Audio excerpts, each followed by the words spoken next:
Month one is fun. It's nerve-wracking, but it's fun because it allows you to dream. You're dreaming and writing before you get into all of the logistics and the seriousness of the book. Like, this is where you really get to imagine what your book can become.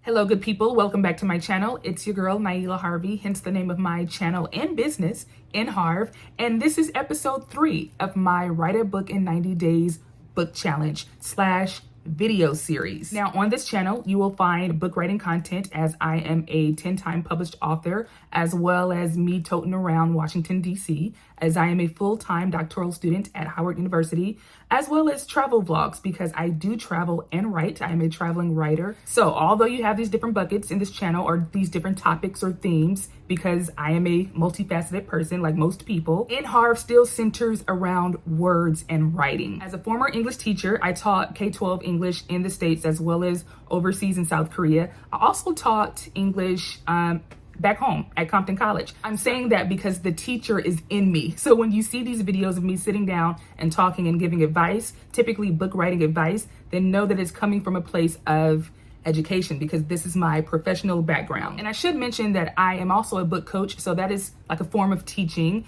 And it's important to this video because this is some of the information that I teach to my clients, that I give my clients, my book coaching clients. As writing a book can be challenging, but it doesn't have to be hard, especially if you have a system. And thankfully, I am sharing bits from my signature system in my book, Bookfluence, How to Write a Book to Position Yourself as a Leader in Your Industry. Like I mentioned in the last couple of episodes in this series, this is the book, the system that I'm using to write my new nonfiction book. So I'm using not only my words, but my proven framework to help me flesh out my ideas and organize it into something that people can not only read, but learn from. Okay, let's get into the video. So we are still in month 1 of the Write a Book in 90 Days challenge, the book challenge, as well as the video series.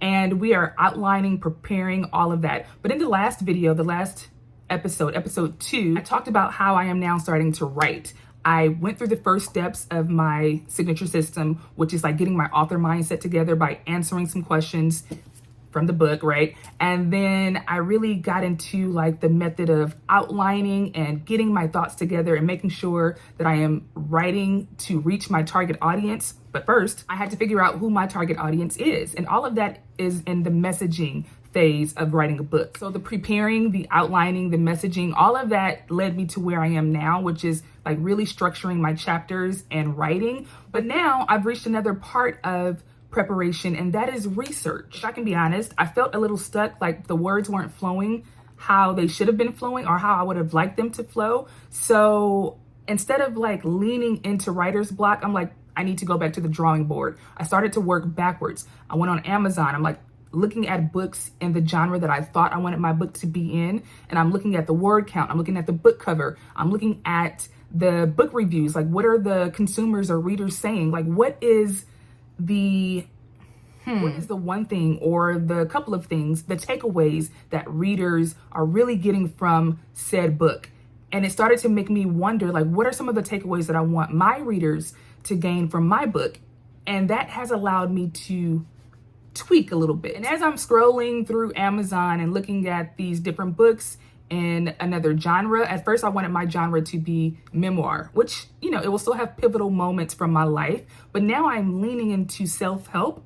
And I'm like, okay, let's look up some leading books in this genre. So I'm like, okay, this book is a book that I can model my book after, in the sense that it has the target audience that I am looking to reach. Or scrolling to see at glance, like the number of stars that a book has. And I'm not saying this to look and compare your work to another. I am simply sharing this exercise of market research, well, for researching the market to see what the market is in need of, or to see what the market wants, depending on your target audience. They may want more education-based books or just education books. It really depends on the audience you're trying to reach, the goal or the goals of your book, and simply what is it that you're willing to write. Like, you may not be in the mindset or a season of life to write a memoir or to write an education book. I'm not necessarily speaking for myself. I'm just saying in general, like, you have to consider yourself as the writer. your tone, your mood, all of that matters.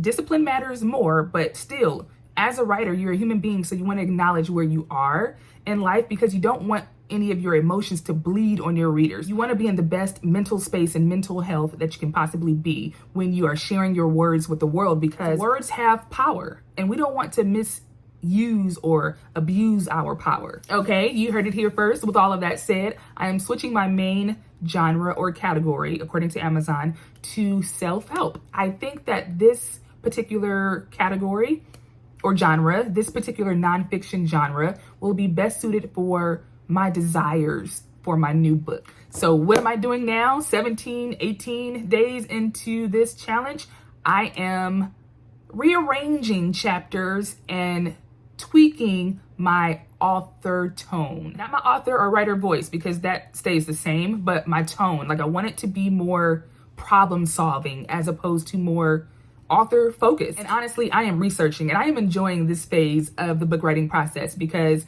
the Amazon scrolling is cool, but this is also where I incorporate more foot traffic. So I'm going to local bookstores here in Washington, DC. I'm going to different coffee shops and seeing, like, can my book fit here? Like, will it fit here? If I wanted to do like a consignment type of partnership with a local based company or a small company, small business. I'm just researching and really vision casting, if you will, the possibilities. Like, will my book be best in this setting, or will it be best in this setting, or can it be best in both settings? Like, if you can't tell by my smile, I'm really geeking out right now. Like, this is the fun part, to see the possibilities of your reach. Like, this is the beauty of brand building and brand visibility. Your book has the ability to really push your brand further and catapult you in a way that you can never imagine. Now, for this particular book, my 11th book, I'm only going to publish on Amazon just to make things simpler and easier for me, because, you know, this season of life is a lot. It's very much so a lot because of me being a student, me being a worker. Like, I still have a 9-to-5 job. I am still a business owner, but I'm also one to still make time for my passions and really my ministry. Like, writing honestly is a part of my ministry. And although this book will only be published on Amazon, I'm still thinking about taking it to conferences and events and possibly even schools. For this particular book, maybe not, but still, I'm still thinking about taking it physically, walking it, emailing, pitching it is what I'm trying to say. I'm still thinking about pitching it.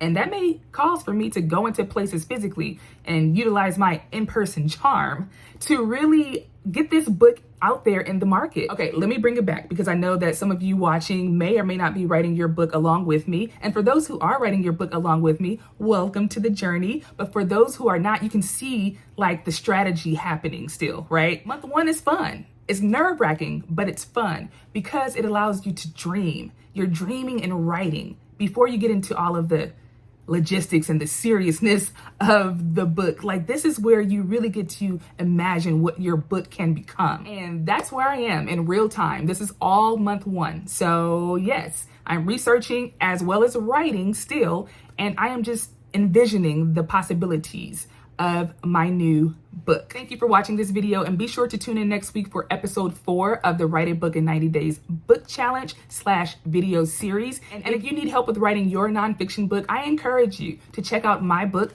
Bookfluence: How to Write a Book to Position Yourself as a Leader in Your Industry. And let's write our books together. All right, Bookfluencers, I'll catch you in the next episode. And yeah, happy writing.